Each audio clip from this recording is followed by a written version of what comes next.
রাজনীতিতে কি সত্যি শেষ কথা বলে কিছু থাকে, নাকি সময়ের প্রয়োজনে চরম শত্রুও একদিন মিত্রের ভাষায় কথা বলতে বাধ্য হয়? স্বাগতম দর্শক বন্ধুরা, আপনাদের সকলকে আমি অনুপ বিশ্বাস। বাংলাদেশের রাজনীতির ইতিহাসে গত ৫ দশকে আমরা যা দেখেছি তা মূলত দুই মেরুর এক দীর্ঘস্থায়ী দ্বন্দ্ব। কিন্তু সম্প্রতি ভারতীয় সংবাদ সংস্থা IANSকে দেওয়া এক সাক্ষাৎকারে সাবেক প্রধানমন্ত্রী শেখ হাসিনা যা বলেছেন তা কেবল একটি সাধারণ উদ্বেগ বা দোয়া নয়, এর পেছনে লুকিয়ে থাকতে পারে গভীর কোনো রাজনৈতিক বার্তা বা ভূ রাজনৈতিক সমীকরণ। বিএনপি চেয়ারপারসন বেগম খালেদা জিয়ার শারীরিক অবস্থার অবনতিতে শেখ হাসিনা উদ্বেগ প্রকাশ করেছেন। তিনি বলেছেন, আমি তার সুস্থতার জন্য প্রার্থনা করি। আপাত দৃষ্টিতে এটি একটি মানবিক সৌজন্যবোধ মনে হতে পারে, কিন্তু যারা রাজনীতির অন্দরমহলের খবর রাখেন তারা জানেন বাংলাদেশের প্রেক্ষাপটে এই মন্তব্যটি কতটা অস্বাভাবিক এবং একই সাথে কতটা তাৎপর্যপূর্ণ। আজ আমরা আবেগের ঊর্ধ্বে উঠে ইতিহাসের নির্মম সত্য এবং ভবিষ্যতের রাজনৈতিক অস্তিত্বের জায়গা থেকে এই ঘটনাটিকে বিশ্লেষণ করে দেখব। দর্শক, প্রথমে লক্ষ্য করুন তথ্যের উৎসটি। শেখ হাসিনা এই মন্তব্যটি দেশের কোনো মিডিয়া বা তার দলীয় কোনো ফোরামে করেননি। তিনি বেছে নিয়েছেন একটি ভারতীয় সংবাদ সংস্থা IANSকে। কিন্তু কেন? দেখুন, আন্তর্জাতিক সম্পর্ক বা পলিটিক্যাল কমিউনিকেশনে মিডিয়াম বা মাধ্যম এর নির্বাচনের বিষয়টা খুবই গুরুত্বপূর্ণ। শেখ হাসিনা বর্তমানে ভারতে অবস্থান করছেন এবং ভারতীয় একটি এজেন্সির মাধ্যমে খালেদা জিয়ার প্রতি এই সহানুভূতি প্রকাশ কি শুধুই ব্যক্তিগত আবেগ, নাকি এটা দিল্লির কোনো ডিপ্লোম্যাটিক সিগন্যাল? যখন বাংলাদেশে আওয়ামী লীগের রাজনীতি অস্তিত্ব সংকটে, তখন প্রধান প্রতিপক্ষের প্রতি এই নমনীয় সুর কি কোনো সমঝোতার ইঙ্গিত, নাকি আন্তর্জাতিক মহলে নিজেকে প্রতিহিংসা পরায়ণ ইমেজের বদলে একজন উদার রাজনীতিবিদ হিসাবে প্রজেক্ট করার চেষ্টা? এই প্রশ্নের উত্তর খুঁজতে হলে আমাদের একটু পেছনে তাকাতে হবে।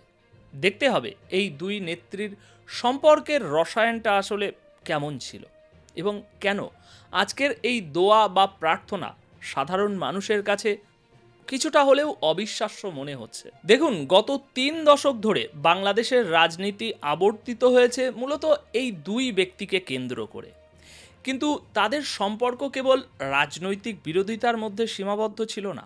এটা পৌঁছে গিয়েছিল ব্যক্তিগত আক্রোশ বা চরম অবিশ্বাসের পর্যায়ে।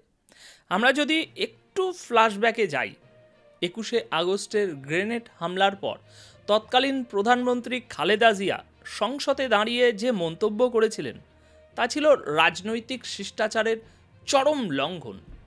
তিনি বলেছিলেন শেখ হাসিনা নাকি ভ্যানিটি ব্যাগে করে বোমা নিয়ে গিয়েছিলেন। ভাবা যায়, একটা রাষ্ট্রের প্রধান নির্বাহী তার প্রধান প্রতিপক্ষকে নিয়ে এমন মন্তব্য করছেন। আবার উল্টোপিঠটাও দেখুন, শেখ হাসিনা ক্ষমতায় থাকাকালীন খালেদা জিয়ার অসুস্থতা নিয়ে যে ভাষায় কথা বলেছেন তাও কি কোনো সুস্থ রাজনীতির চর্চা ছিল? বয়স ৮০ ছুঁই ছুঁই, আর কত চিকিৎসা।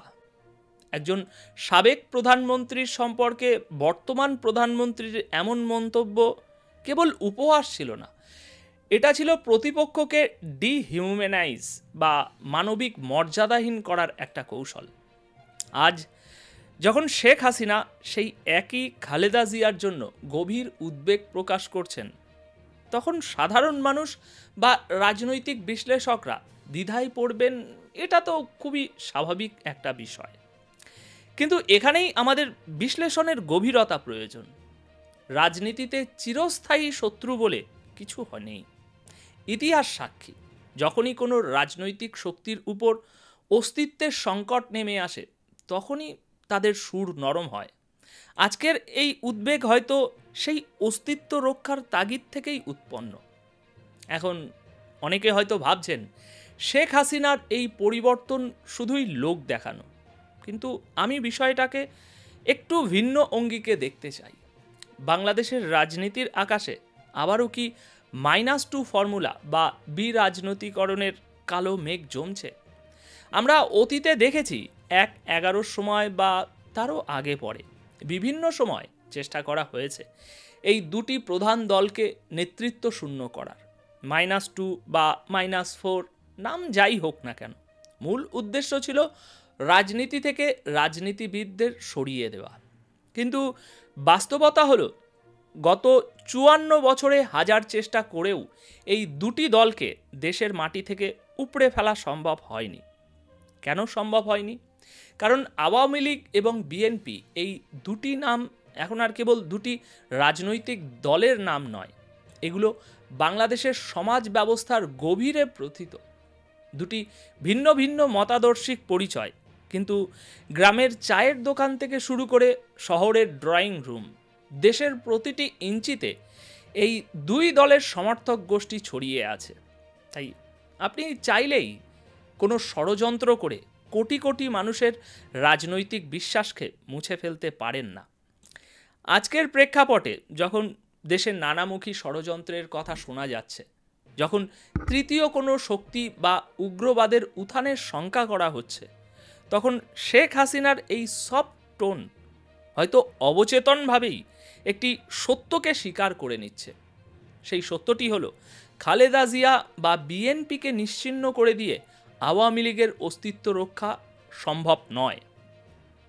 আমার ব্যক্তিগত বিশ্লেষণ বলে, একটি রাষ্ট্রে যখন মূলধারার রাজনৈতিক শক্তিগুলো একে অপরকে ধ্বংস করতে ব্যস্ত থাকে, তখন সেই শূন্যস্থানে এমন সব শক্তির উত্থান ঘটে যা পুরো রাষ্ট্রের সার্বভৌমত্বের জন্য হুমকি হয়ে দাঁড়ায়।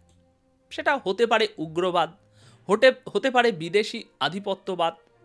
শেখ হাসিনা হয়তো আজ ক্ষমতার বাইরে থেকে সেই কঠোর বাস্তবতাটি উপলব্ধি করতে পারছেন।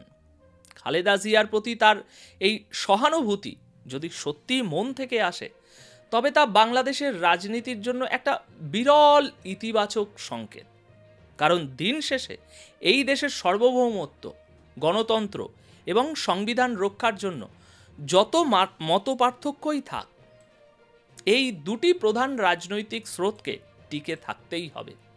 যদি কোনো বিদেশি শক্তি বা কোনো অদৃশ্য হাত মনে করে যে তারা এই দুটি দলকে সরিয়ে দিয়ে নতুন পাপেট সরকার বা অরাজনৈতিক ব্যবস্থা কায়েম করবে, তবে তারা ভুল করছে। বাংলাদেশের মাটি রাজনৈতিক মাটি। এখানে বিরাজনীতিকরণের যে কোনো চেষ্টা শেষ পর্যন্ত বুমেরাং হতে বাধ্য। তাই আমার দৃঢ় বিশ্বাস, পরিস্থিতি হয়তো এমন একটা জায়গায় গিয়ে দাঁড়াবে যেখানে অস্তিত্ব রক্ষার স্বার্থেই জঙ্গিবাদ কিংবা সাম্রাজ্যবাদী আগ্রাসনের বিরুদ্ধে আওয়ামী লীগ এবং বিএনপিকে প্রত্যক্ষ বা পরোক্ষভাবে একই সমান্তরালে অবস্থান নিতে হবে। ইতিহাস হয়তো তাদের সেই বাধ্যবাধকতার দিকেই ঠেলে দিচ্ছে। পরিশেষে শেখ হাসিনার এই বক্তব্যকে আমরা কেবল একটি নিউজ আইটেম হিসেবে দেখতে চাই না, একে দেখতে চাই বাংলাদেশের রুগ্ন রাজনৈতিক সংস্কৃতিতে পরিবর্তনের একটি ক্ষীণ সম্ভাবনা হিসাবে। হতে পারে এটি সাময়িক, হতে পারে এটি কৌশলগত, কিন্তু এই বার্তাটি যদি তৃণমূল পর্যায়ের কর্মীদের কাছে পৌঁছায় যে নেতারা একে অপরের মৃত্যু কামনা করছে না, বরং সুস্থতা কামনা করছে, তাহলে সংঘাতের রাজনীতি কিছুটা হলেও কমতে পারে। তবে মনে রাখবেন, রাজনীতিতে আবেগ এবং বাস্তবতা দুটি ভিন্ন জিনিস। শেখ হাসিনার এই দোয়া রাজনীতিতে কতটা সুবাতাস আনবে, নাকি এটা নূতন কোনো ঝড়ের পূর্বাভাস, তার সময় এবং আগামীর ঘটনা প্রবাহই বলে দেবে। তবে একজন সচেতন ব্যক্তি হিসাবে আমরা চাই প্রতিহিংসা নয়, বরং প্রতিযোগিতা হোক রাজনীতির মূল ভিত্তি। কারণ এই দুটি দল টিকে থাকার অর্থই হলো দিন শেষে বাংলাদেশের রাজনৈতিক সত্তার টিকে থাকা। এখন শেষ করার আগে দর্শক, আপনাদের মন্তব্য জানতে চাই। আপনাদের কি মনে হয়, এই ঘটনা কি সত্যি রাজনীতির মোড় ঘোরাতে পারবে? কমেন্টে আপনার মতামত জানাতে ভুলবেন না। দেখা হবে পরবর্তী প্রতিবেদনে। ধন্যবাদ আপনাদের সকলকে।